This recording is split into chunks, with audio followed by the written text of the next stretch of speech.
تعالى بس عليا بالراحه عليا عشان انا بتوتر والله بالصوت العالي. ايه ده بس بالراحه عليا. رقم 5 ان محمد شوقي وسيد عبد الحفيظ هيكونوا موجودين في نفس الجهاز. لو ايه لا معيشني كمان في اللي هو ايه النجمه الوحيده اللي على التيشيرت بتاعك بتاعت غريمي. شكرا صن داونز على اللي بتعمله معانا.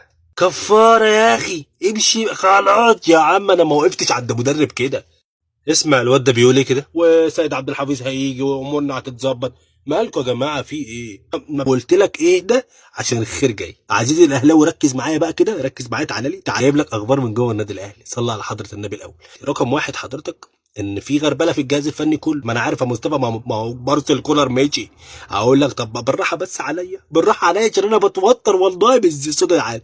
رقم 2 ان مفيش حد على الدكه خالص في الجهاز كله هيكون موجود. رقم 3 ان محمد شوقي مدير فني الماتش الجاي. رقم 4 ان مدير الفني هيكون موجود في المدرجات.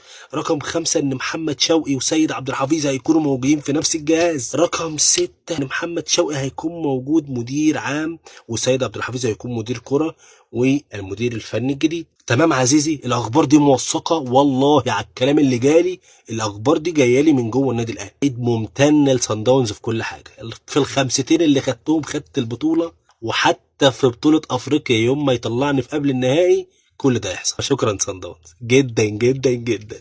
الخير جاي. ايه ده خلاص خلاص ديربي القاهره يحكم باحكام لا تعالى خلاص هستناك على التليجرام. هتدوس على اللينك هيدخلك انضمام.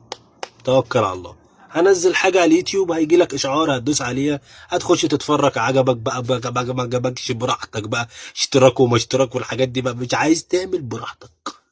محدش يكلمك اي حد هيكلمك جوه اقول له انك تبعي اقسم بالله هجيله بالبقى. السلام عليكم.